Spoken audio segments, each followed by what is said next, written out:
Clinic imefunguliwa, my friend. Clinic imefunguliwa. Leo imechelewa kidogo lakini finally we are here.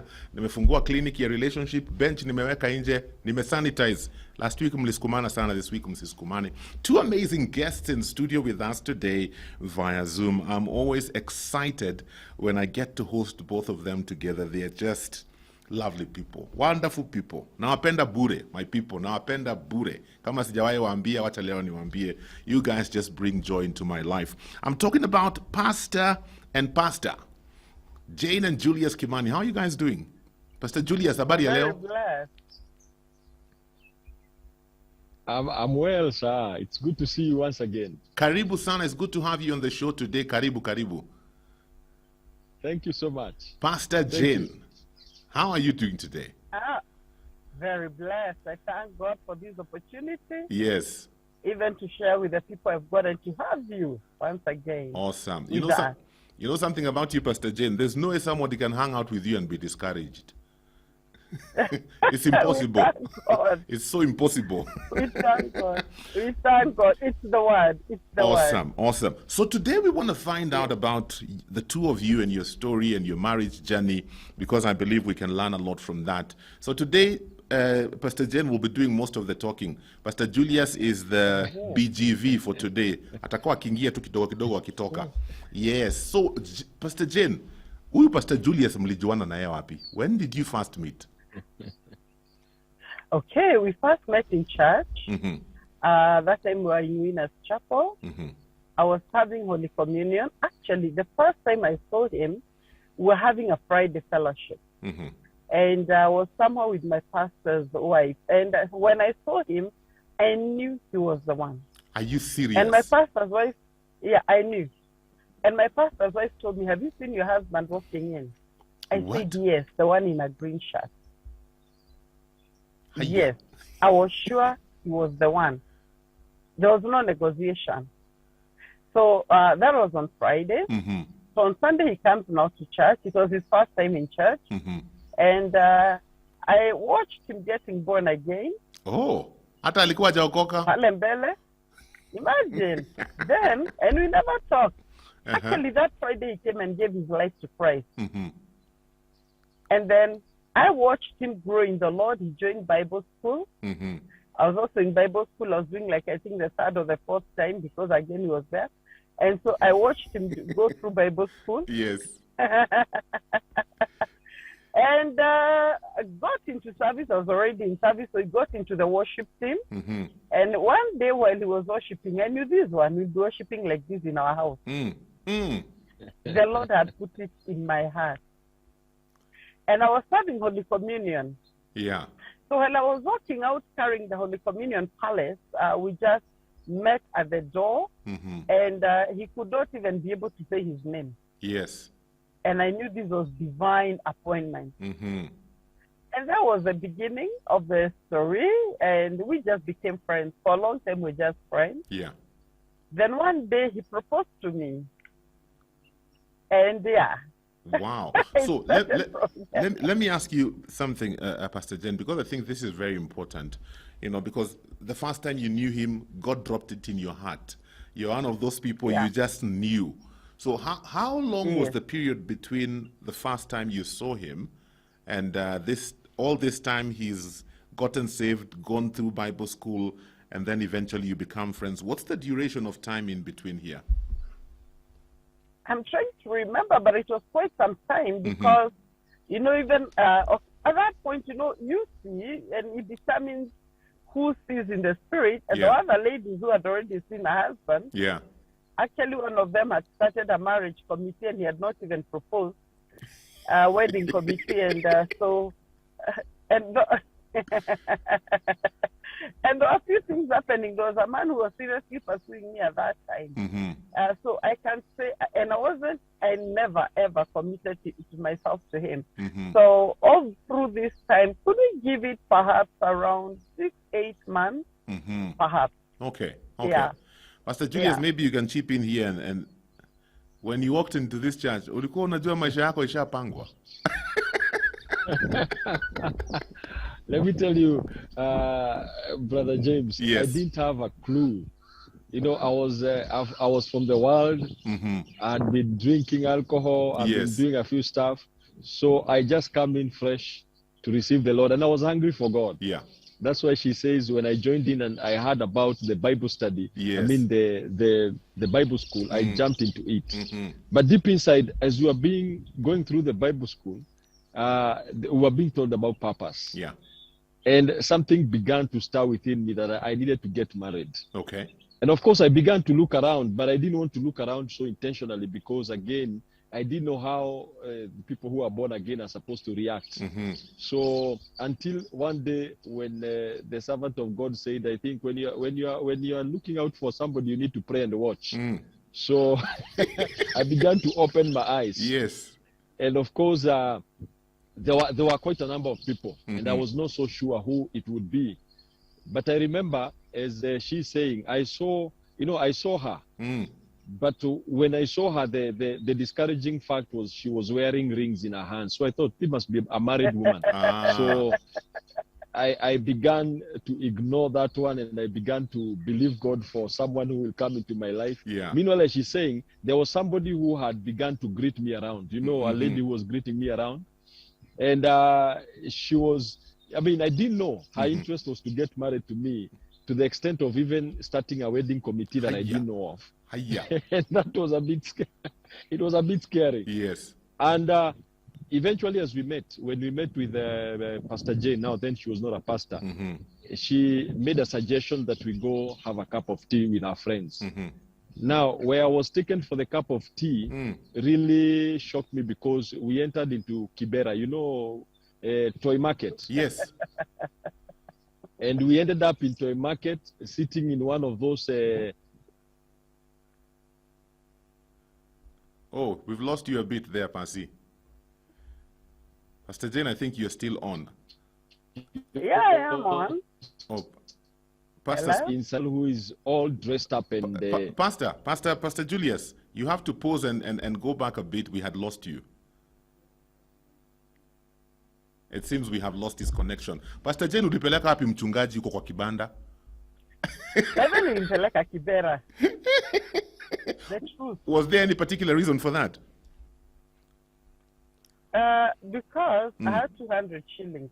Uh-huh. And I'd invited him for a cup of tea. Yes. And I have always been myself. Uh-huh. I've never, and you know, our church is very close. Then, Witness Chapel was very close to Kibera, Yeah. Toy Market. Yeah. So I thought that the most logical thing is to go at my 200 can service a cup of tea. Very true. And mandazi. And as he was about to say, when I took him there, he didn't believe me. Yeah. He didn't. Because he was thinking, you're dressed up, Yeah. and where are we going? And we went where we were going, and finally when we got there, the benches were very small, so he had to sit on a very thin bench. And the mandazis were so big, and that was the plus for my life. Yeah, give me a mandazi that will be enough for me up to supper. And so my husband was so shocked. He was so shocked. But he later proposed almost immediately. Hiya. He tells me he realized, Yeah. oh, if this girl can go to that level, then this one can make a good wife. I'm telling you. Young people, are you listening? Mpeleke kwa kibanda uone vile ata react. Yeah, you also need to know because he was training. Okay. We need to take a small pause and sort out Pastor's connection because we need to hear from him as well. But when we get back to this discussion, Pastor Jane, I would want to find out: was it always your desire to get married to a pastor? Did you even know he would become a pastor? And also talk about life. How your life was when the two of you got married. We'll get to that shortly. I've got Ruth Mwenda here who says this series of pastors' wives is very interesting. Yani pia hao ni watu tu kama sisi. Na vile God has given them the special grace to minister. Kibanda manenos. Yes, we call it kibandaski.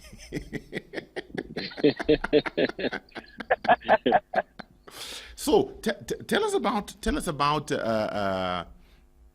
your wedding. How was your wedding? And how were the early lives the early years of your marriage life. Tunataka kusikia vile mlikuwa mnauza omena. Pastor Jean. All right. Okay, yeah. You know, when we got married, I was expecting roses and candies. Just like any other girl. You know, you expect roses and candies. Yeah. And baskets full of shopping. And then you just make a happy home, good food. And it was not so. Okay. With a reason that God had to show us later. So as soon as we got married, my husband lost his job. Oh. Actually, we were on our honeymoon. Wow. Yes. And when he lost his job, now he had to get practical. And we have done quite some. There are times we were so angry. And God would always come through for us. So we decided to become practical. So among them, I started selling shoes in Gikomba. He had his own journey, he'll tell you. Yeah. For me, I started selling shoes in Gikomba, Upper Majengo, behind house number 8. What? That's how I was seated. Yes. Wow. Yes. Then from there, moved to Kayole, opposite Gorofa Zaba. That's where we put our kibanda for Omena. Yani, Pastor Jane, you used to sell Omena. Yes. In fact, before that, I was hooking ties. He would go and get me ties. I would come and dress in the only brown suit I had. Yeah. And go and hook my ties. And we'd get food to... Let me tell you, every work is blessed. I love that. I think it's our attitude. Yes. It's our attitude towards work. It's our attitude towards what people will say public opinion that have kept marriages going down at the time of a shake-up. For me, I told him, you know what? As long as you have righteous money. So if it is hooking, I will hook. Yeah. You know, my brother, you cannot put your degree certificates and say, now give me ugali. I'm learned. It doesn't work. Yeah. They need money.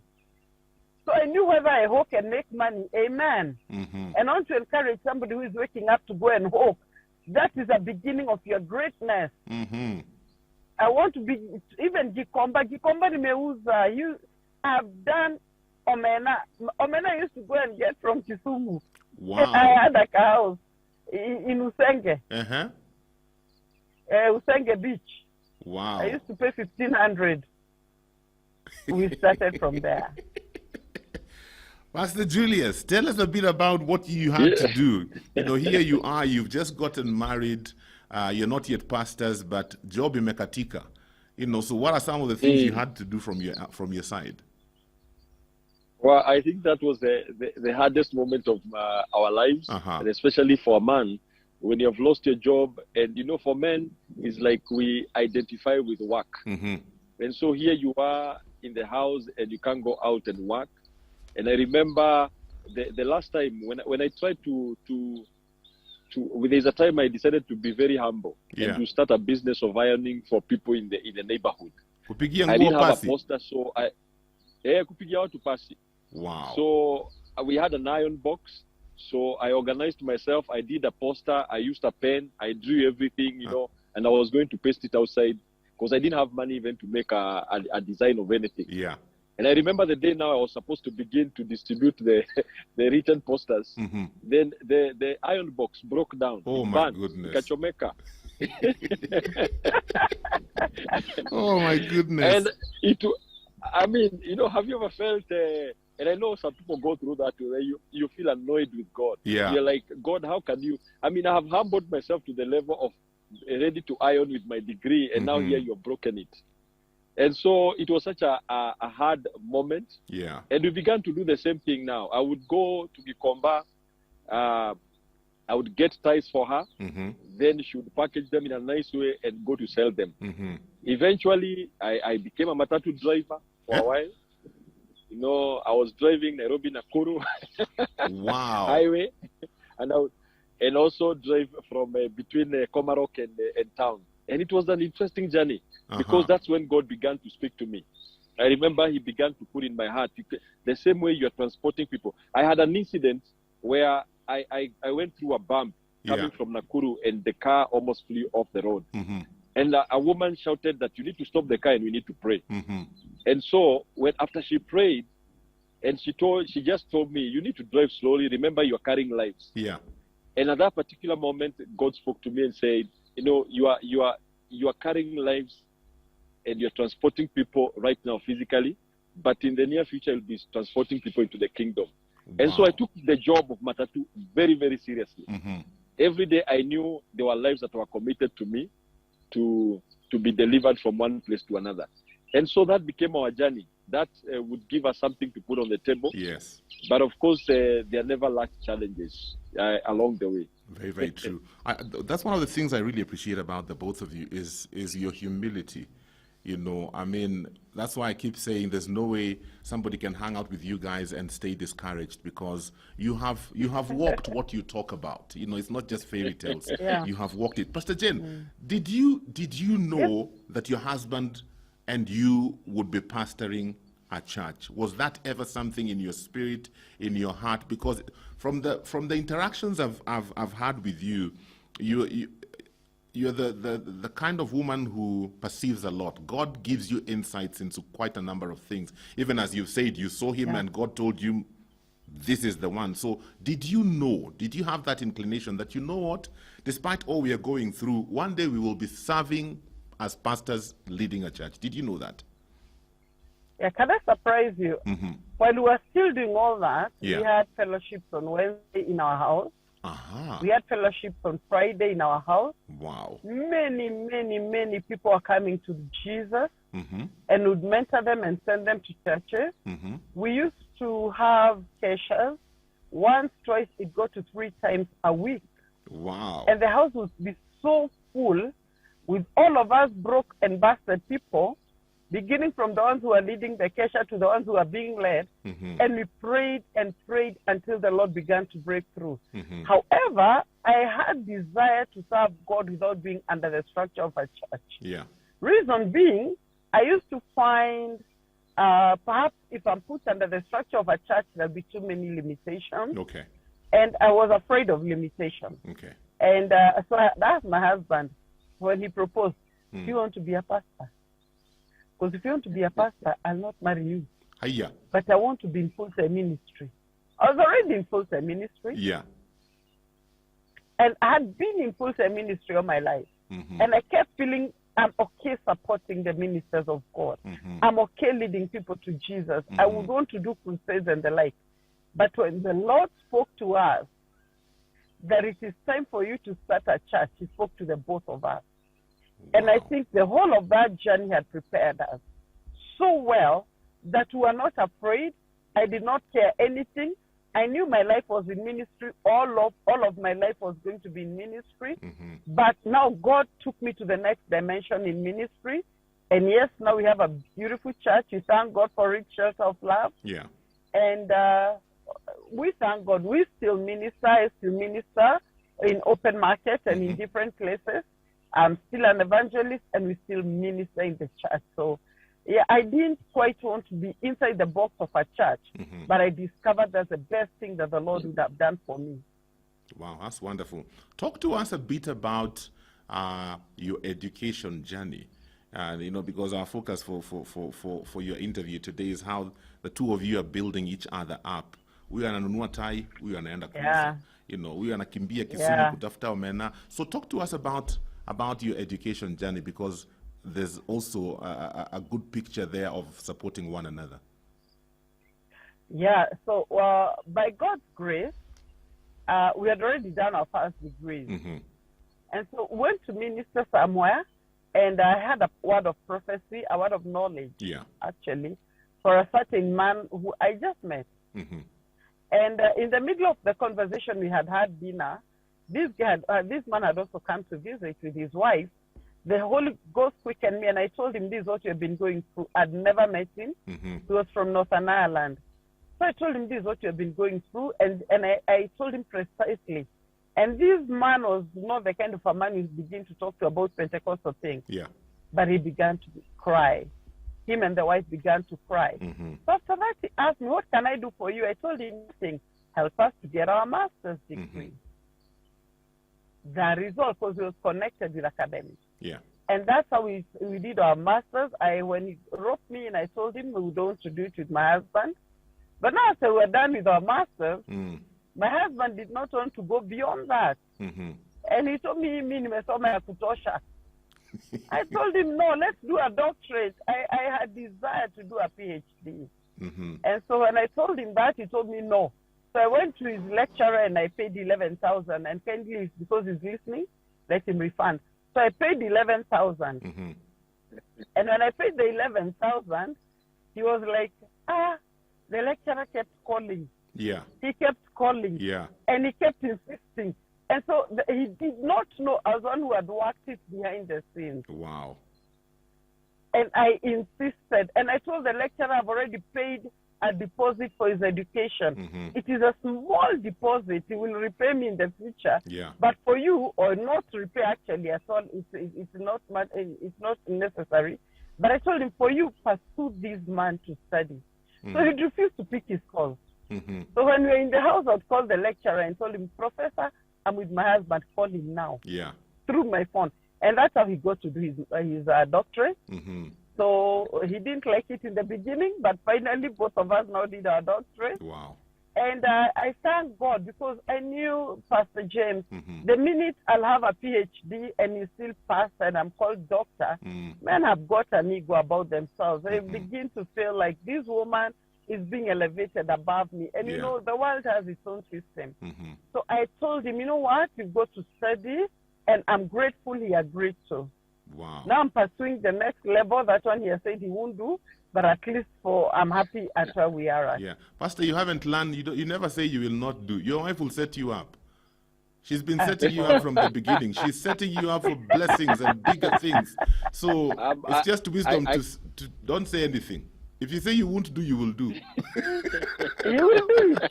That I know very well. So, Pastor, looking... I thank God for... I wanted to ask you, Pastor Julius, looking back now in retrospect, you know, how your wife helped you in that area, what are some things that come to mind and what can you tell other men? No, I will say one thing. I've come to realize that when God created man, he said he created a helper. Yeah. And most of us men, sometimes we tend to ignore our wives and we see them the way, you know, the word says that they are the weaker vessel, but we don't see the help in them. And I believe if every man would embrace their wife and see God's help through them and accept to be helped, because there is a reason why God said a helper. Yeah. That means we need help. And I have seen in the number of years, in some decisions that we need to make, I have seen her help me in many ways, even that concerning education. It was something that I never saw it coming. Even joining the media, we are in different medias. Yeah. And you know, God has used her because there is also one secular one that I had said I may not be able to speak so well, and she set me up again. Yes. And I found myself being asked questions. Could she just ask me, just sit in the studio? They will do nothing. And I was asked a question, and the next thing I knew, I was in the studio and speaking. Yes. So I will say for every man, be humble enough to realize that inside your wife, there is a package of help. Yes. And ask God on how to tap into that help. Because pride is what hinders us from accepting that help. And if many men would do that, they would find themselves rising beyond their imagination. Very, very true. I'm just wondering, Pastor Julius, because Pastor Jane, from my perspective, is the kind of person who doesn't take no for an answer. You know, I look at Pastor Jane and I see someone who, if she believes in something, she will go and get it. You know, and she's an eloquent speaker. She's a powerful preacher.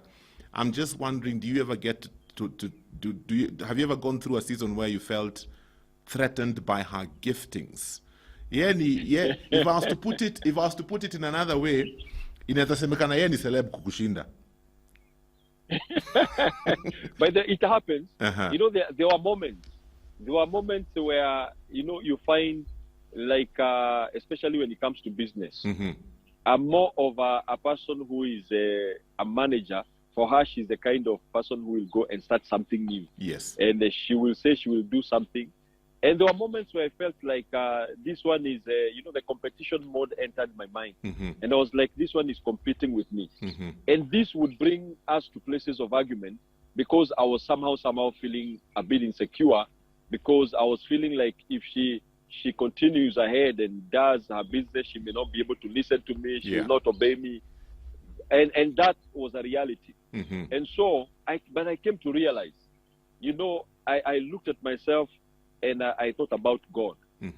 Jesus is not scared about us shining. In fact, he's excited when we shine. Yeah. Here on earth, there is nowhere Jesus is being seen. It is us human beings who are being seen. And people say that I have seen God through human beings. Yeah. And I remember now the marriage is compared like the marriage of Christ and his bride. And I thought as a husband, actually, when your wife prospers more, when your wife shines more, that is when you actually become more glorified. She's actually the honor that comes upon a man. So that settled me. And for now, God has blessed us in different ways. And I look at her and I see her difference. And I appreciate her difference. And she also appreciates our difference. So we work together now. But I would say yes, James. There were moments where I felt insecure, and that would cause a bit of friction in our relationship. Okay. Let's talk about ministry, Pastor Jane. How do the both of you handle ministry? Because you're doing ministry together. We've had different pastors' wives in this series. There are those who are in the corporate world. The husband is the minister in church, but the wife has a job in the corporate world. We hosted another pastor who the wife is into music. She's a renowned gospel music artist in the country, and so her focus is more on worship. But now for the both of you are strong speakers. Both of you are actually strong leaders. So how does that work out in ministry, Pastor Jane? But it makes it so very easy for us. When we understood our differences and we understood our strengths, we understood our callings, and we understood who each of us God had called us to be. My husband is a head pastor. He's a lead pastor. I am under him.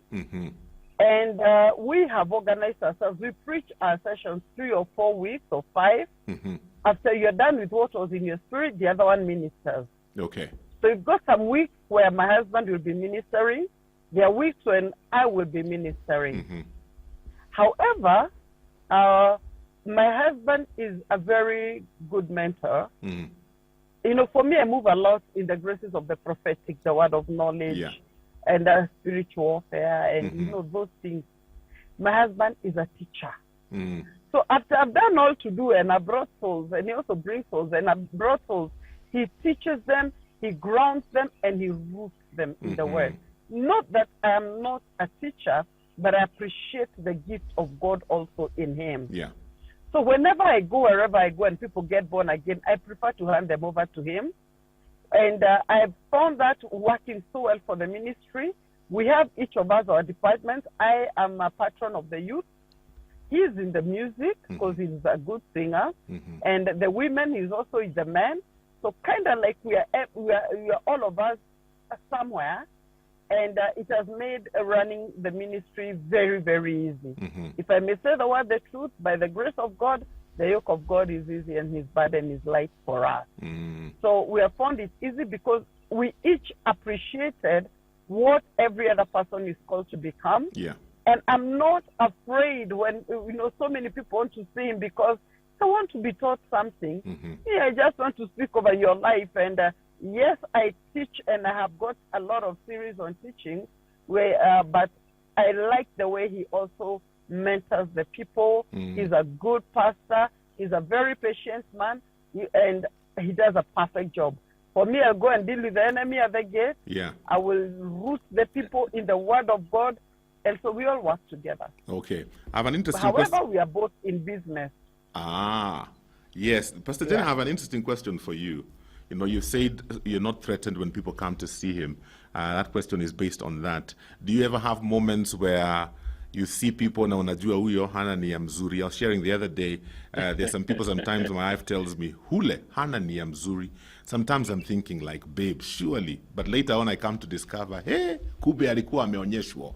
So do you ever have those moments where you shield your husband from the people, or maybe the people want him too much. And by the way, he's not just a pastor, he's also now my husband. Do you ever go through those moments, and how do you deal with those moments? Pastor Jane? Yeah, for me, I'm not present at all. Okay. However, there are times I will pick in my spirit. Mm-hmm. And there are times I will tell him, this is not meant to be. This person is not who you say him to be. Yeah. And I want to tell the men who are listening, men of God, however anointed you are, the woman has the womb. We're incubators. We're able to incubate the ministry and know who is who in the ministry. We're able to pick in the spirit. There's a sensitivity about women that they are able to pick. This one is of God, this is not of God. And so many times I've had to tell him, you know what? I feel so-and-so is taking you for a ride. I feel so-and-so is taking advantage of your generosity. And I feel so-and-so is a person you can nurture to grow. Yeah. Now, okay, of course, as a man, there are times he'll be like, so there are times you say, wait and see. But I think he has learned now to listen. He doesn't necessarily wait and see. Yeah. And we pray a lot together. So by praying together, we are able to perceive. And as I said, I've got a gift of perception. We are able to perceive the people in the spirit. The Bible says in the book of John that Jesus knew people. In the book of Isaiah chapter 11, that he did not know them, the root of Jesse. He was not to know them by the hearing of the ears or what the eyes would see. No, but by the perception of the heart. And so we prayed a lot for the gift of deception. For the gift of knowing who is who. And we are not deceived. The devil does not play deception because we know people from the spirit. Okay. Yeah. Okay. Pastor Julius, as we finish, because our time is almost up, what are some things you do to ensure that your marriage is thriving? Because you have ministry, you have business, Yes. you have your marriage. So what are some of the things you do as a couple to ensure that this marriage is not going downhill? Wow. I think one of the things that we have learned to do is to make sure that we balance our time. Because sometimes the church can overwhelm you. It can demand so much of your time. Yeah. But one thing we have assured that we never put so much time into church, because that is the bride of Christ. And we also take time to be with ourselves. We take time to nurture our relationships. We go out. We sometimes just stay in the house and just be with each other. Number two, we have also created a relationship whereby we are so open with each other. Okay. We are able to handle conflicts and talk openly about it. And I say that is one of those are some of the keys. We put boundaries, that we don't spend so much time. We have enough time for the church, but we also have enough time for the family. And also when it comes to work, we agreed nobody is carrying work home, because work will never come to an end. There will always be work to be done. Yeah. So we never carry work home unless it's very, very urgent. So when we come home, we put down our phones at a certain time. At around 8 o'clock, we put down our phones and we have time together. Wow. So marriage is a journey, and we have got to work it every single day. Okay. Master Jane, I'll give you the opportunity to give your parting shot as we wrap up. What would you tell those who are listening? Yeah. I would like to tell the women who God has blessed to be a husband's wife, and also perhaps some of them are pastors. To be pastors' wives, and some of them are themselves pastors. I want to tell you something. If you want the grace to keep flowing, keep submitting to that man. As you submit to him, you also submit him to Christ.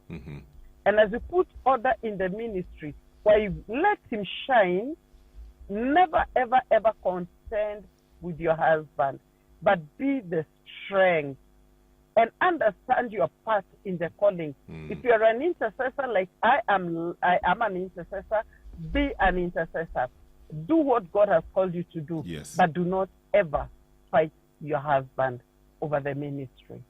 Awesome. And if there's something to tell him, just pray and let God first of all hear you, and let God speak to his heart before you even speak to him. Anything concerning ministry, first of all, let the Spirit of God minister to him, so that when you speak to him, your words will have life. Awesome. My time is up. Asanteni sana. You guys are it's always a joy to host you. So May the Lord bless Thank you. Yeah. Na kule mnaenda ku minister, because I know you're going somewhere to minister. Muambie vile Yeah. mnaambiaga. It is having an impact. Asanteni sana. Asante. Awesome. Thank you. Amen. My time is up. Nimefunga clinic for this week. Thank you so much for being a part of the Relationship Clinic. I hope you've learned something from our guests today. Humble beginnings, truly loving one another, working together to build each other. Men, mmesikia? Yes, we build each other because we are one team. Until next week, mubarikiwe sana. For this and more of our shows, log on to www.familymediaonline.com to enjoy a wide variety of programs, from current affairs to testimonials and features, pastoral and inspirational shows, kids entertainment, and so much more. Also stream live on www.familymedia.tv.